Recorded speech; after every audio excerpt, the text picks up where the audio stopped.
Hi class, it's Mr. Trez, and this video is going to be about solving quadratic equations by factoring. Our learning objective: the student will be able to solve quadratic equations by factoring and define the zero product property and use it to find solutions to a quadratic equation.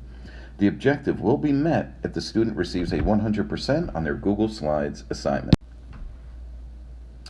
Our essential question: how does the zero product property help in finding solutions to quadratic equations? So, we have found other ways to solve quadratic equations. One was by graphing, and another was by using our square root property.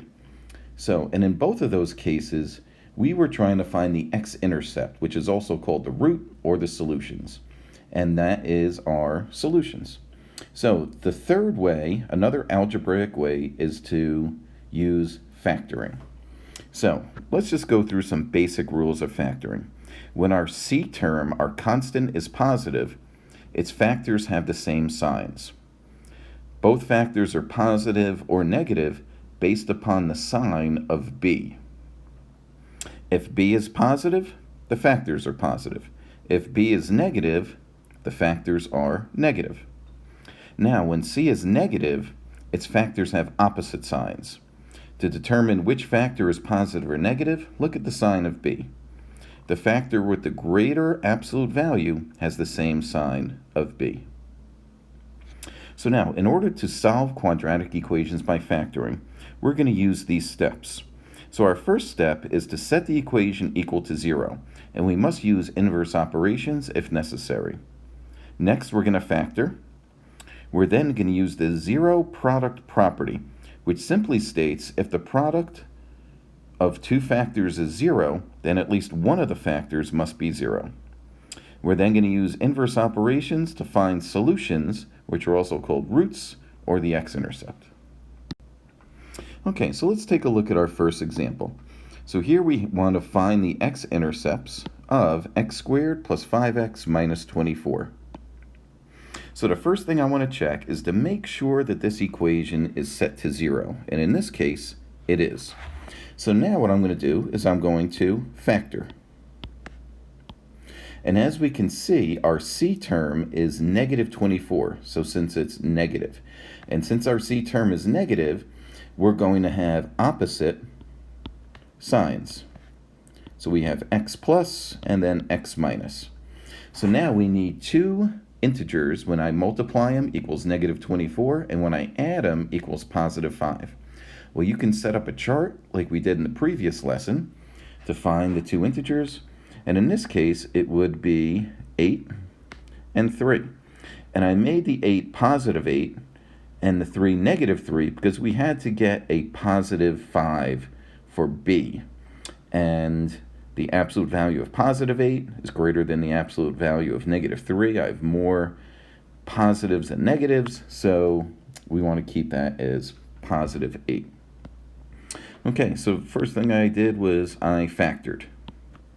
Okay, now I'm going to use our zero product property, which states that I'm going to set both of these equal to 0. So we have x plus 8 is equal to 0. Then also x minus 3 is equal to 0. Our next step is we're just going to use our inverse operations to solve and get x isolated. So instead of plus 8, we're going to subtract 8, and this will give us x is equal to negative 8. And in this example, x minus 3, we're going to add 3 to both sides. So x is equal to positive 3. So now, finally, here are my two solutions, which are also called the x-intercepts or the roots, and they are equal to negative 8 and positive 3. Okay, so our final example, let's take a look, and it is x squared minus 13x plus 15 equals negative 21. So the first step is I want to see, is my equation equal to 0? And it's not. I have this negative 21.